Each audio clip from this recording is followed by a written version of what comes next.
महाराष्ट्र के लिए रेलवे के एलोकेशन में बहुत सिग्निफिकेंट अमाउंट दिया गया है और महाराष्ट्र पूरे के पूरे स्टेट में बहुत सारे प्रोजेक्ट्स लिए गए हैं।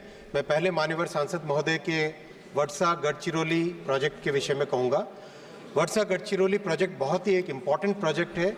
ये लेफ्ट विंग एक्सट्रीमिस्ट एरिया से इम्पैक्ट करने वाले एरिया को भी एक बहुत बड़ा मिटिगेशन देता है और वहाँ की जो गरीब आदिवासी जनता है उनके लिए बहुत इम्पॉर्टेंट ये प्रोजेक्ट है। अनफॉर्चुनेटली इसके लिए लैंड एक्विजिशन का जब तक श्री ठाकरे जी की सरकार थी तब तक इसके लिए लैंड एक्विजिशन की सपोर्ट नहीं मिल रही थी, लेकिन श्री देवेंद्र फडणवीस जी और श्री एकनाथ शिंदे जी ने सरकार बदलने के बाद में लैंड एक्विजिशन पे बहुत अच्छा काम किया और पिछले साल 2023-24 में करीब जितनी इसके लिए लैंड रिक्वायर्ड थी 220 हेक्टेयर वो सारी एक्वायर हो गई है। फिर माननीय भूपेंद्र यादव जी के सहयोग से फॉरेस्ट की सारी परमिशंस मिल गई है। अब इस प्रोजेक्ट पे काम तेजी से आगे चल पड़ा है।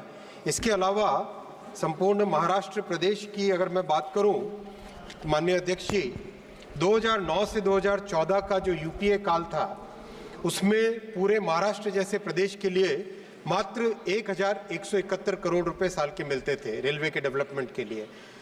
पिछले फाइनेंशियल ईयर 2023-24 में महाराष्ट्र को 13,539 करोड़ रुपए मिले हैं रेलवे के डेवलपमेंट के लिए और काम की गति भी पिछले 10 वर्षों में बहुत बढ़ी है।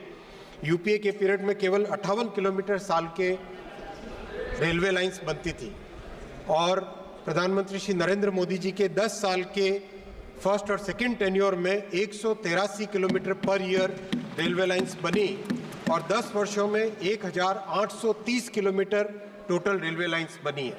इसके अलावा रेलवे स्टेशंस का डेवलपमेंट और हर तरह से रेलवे इंफ्रास्ट्रक्चर का महाराष्ट्र में बहुत बड़ा फोकस है। माननीय अध्यक्ष जी आज जब डिटेल डिमांड फॉर ग्रांट्स पेश करेंगे उसमें भी महाराष्ट्र के लिए कई नई बातें होंगी।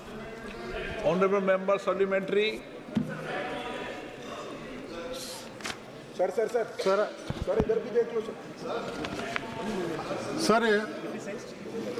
किधर देखूंगा, माननीय सदस्य की ओर देखूंगा। चलो माननीय। I was asking about that this work is going on very slowly. That particular point is that whether that will be completed as early as possible. This is my question. And another, those trains have not been running. So whether these trains will be started as early as possible to make convenient to the people of my constituency. माननीय अध्यक्ष जी, जैसा मैंने कहा land acquisition complete हो गया है। अब project की गति बढ़ गई है, इसमें कोई दुविधा नहीं है। इस प्रोजेक्ट में जितने फंड्स इसके लिए चाहिए वो सारे सैंक्शन ऑलरेडी हो चुके हैं। रही बात दूसरी ट्रेन्स की, माननीय सांसद महोदय से मैं निवेदन करूंगा डिटेल्स जब भी लेके आए साथ में बैठ के उस पर चर्चा कर सकते हैं। श्री वीरेंद्र सिंह। मैं